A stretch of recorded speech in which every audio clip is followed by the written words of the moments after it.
आप सब श्री अटल बिहारी वाजपेयी जी को जानते होंगे, भली भांति जानते होंगे।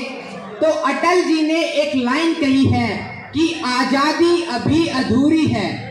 तो मेरा सवाल ये है कि क्या उद्देश्य रहा होगा, क्यों अटल जी बोल गए कि आजादी अभी अधूरी है।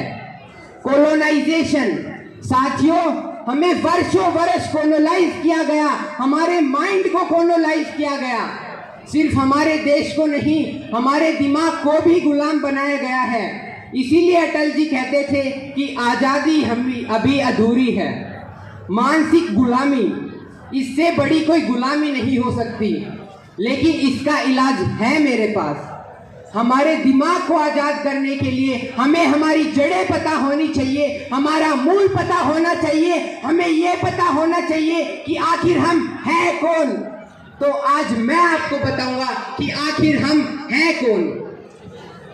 तो देखो हमारी ओर, पहचानो हमें, हम वही हैं जो बाण भेद के धरती से धारा निकाल दिया करते थे, एक उंगली पर गोवर्धन उठा लिया करते थे।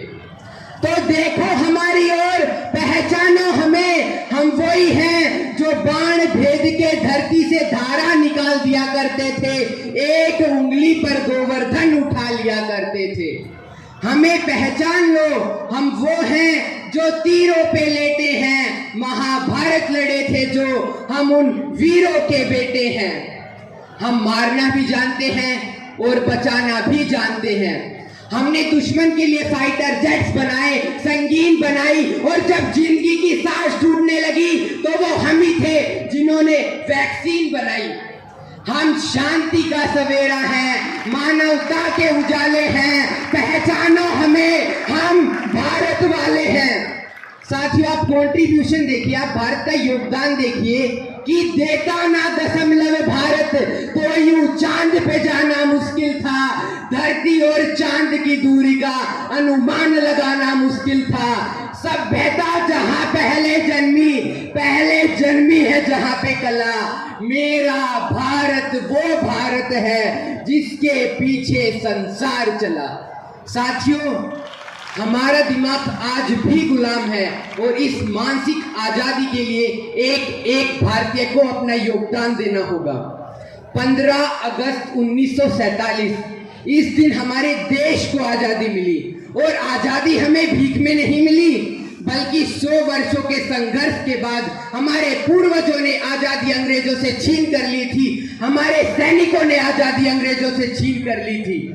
लाखों माओं ने अपनी संतानों को खोया है, लाखों सैनिक कच्ची उम्र में कुर्बान हो गए, लेकिन मजाल जो खून पे इल्जाम आ जाए कि भले कच्ची उम्र में जिंदगी की शाम आ जाए, कि भले कच्ची उम्र में जिंदगी की शाम आ जाए, लेकिन ये मुमकिन ही नहीं कि खून पे इल्जाम आ जाए।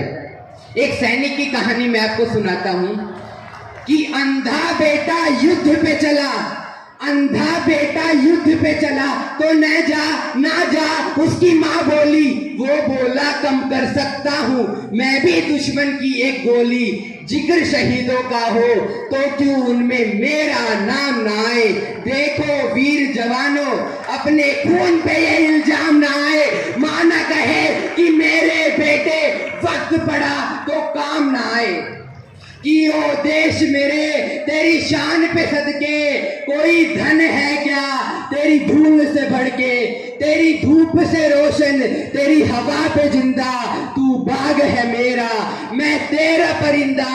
ये अर्ज है दीवाने की, ये अर्ज है दीवाने की, जहां भोर सुहानी देखी, एक रोज वही मेरी शाम हो। कभी याद करे जो जमाना, कभी याद करे जो जमाना, माटी पे मर मिट जाना, तो जिक्र में शामिल मेरा नाम हो, तो जिक्र में शामिल मेरा नाम हो।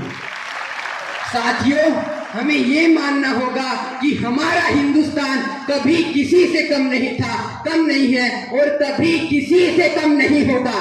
शहादत जश्न दोनों एक है अपनी कहानी कुर्बानी में, हमें वो मौत प्यारी है जो आती है जवानी में। हमारे नाम पर ढोलके बजेंगे दो जहानों में, मरेंगे यूं कि हम जिंदा रहेंगे दास्तानों में, मरेंगे यूं कि हम जिंदा रहेंगे दास्तानों में। हिंदुस्तान को नाज होगा हम दीवानों पर, ऐ माँ भरोसा रखना अपनी संतानों पर। हम तिरंगा गाड़ देंगे आसमानों पर, हम तिरंगा गाड़ देंगे आसमानों पर। जय हिंद, जय भारत।